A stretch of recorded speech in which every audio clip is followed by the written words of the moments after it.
question you have to ask yourself, do you still want it to be fun and a hobby? Or do you want to make money from it and now you want to leverage it? Now, this can look like a ton of different things. Initially, for me, I started whoring my gift, meaning I was like, I'm going to leverage it to anybody that wants it, take it, whatever, pay me for it. That was the initial exchange. What's up, everybody? Welcome to another session of Strategies for Creatives. And today we are talking about something very personable to me. Why create? Let's brainstorm. Why create in the first place? You might be asking yourself, well, there's a ton of reasons why, but I want to get to some of the meat and potatoes and the deep, dark secrets of why creativity is so important. And actually, it's not a deep, dark secret, but it's a very enlightening secret. The first thing I can think of, it's yours. All of your creativity is you. It's all of you. No one else can take it from you. It is a God-given gift and no one has access to it but you. Now, you can give somebody else access, but at the same time, you control when you do it. And that's one thing that I love the most about being creative and why you can even start doing it in the first place. The second thing is probably the number one reason why creating is so key and just magnified to another scale for you is because this is your God-given gift. This is literally who you are. Now, you can be a ton of different things. You can choose to be a ton of different things. But when you tap into your gift and your gifting, your creativity, your talents, that is who you are. No one else can take that from you as well.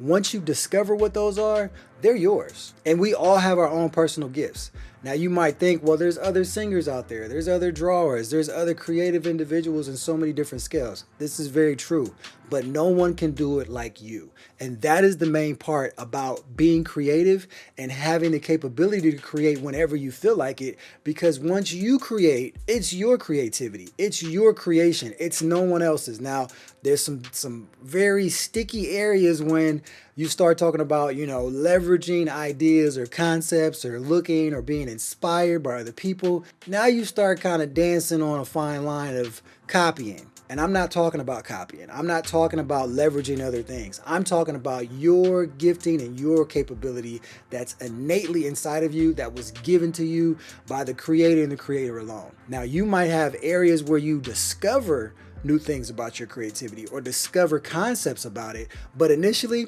that seed is yours. And one thing I like to look at when I look at myself personally is initially the one creative piece that most people saw in me was a physical representation of my capability to draw, to sketch, to paint, to sculpt. These were physical tales to let people know that I had a gift. But there's other gifts inside everybody else. I didn't find out another gift about me until I was older and something sparked it and it gave me an avenue to figure out what it was. That creative piece was being able to understand and strategize conceptually of issues that were going on. Now, I always work with puzzles. I had Legos when I was younger.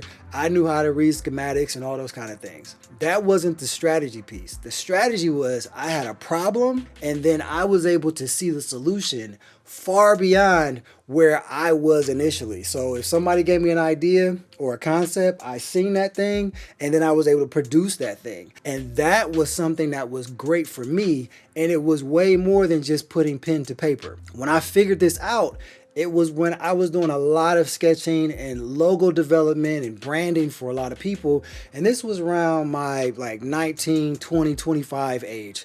And now I'm 38. So there was a bunch of quality moments that I started figuring out a lot of this. But it wasn't until I started asking questions because I needed answers. In order to give somebody a quality design or a product, you need to know the why. Why am I designing this for you? Does it make sense? Are you designing for a specific target audience? Am I missing something? Where is it going to be? Is it going to be on a shelf? Is it going to be online? Like all of those questions I started having, and it started pointing me in a direction of strategizing and strategy development. I realized I tapped into another area of creativity that was not initially there or I didn't realize in the beginning. I realized I could draw because when I started drawing, it was just an outlet. It was just something I wanted to do to free my mind off of what area or issue that was going on in my life, and I could sit there and sketch and totally blank out. One thing I realized when I was in art school and I took a art therapy course, I realized a lot of people in that art, realm or that art environment kind of started the same way. It was something that they loved to do. It was fun. It was enjoyable.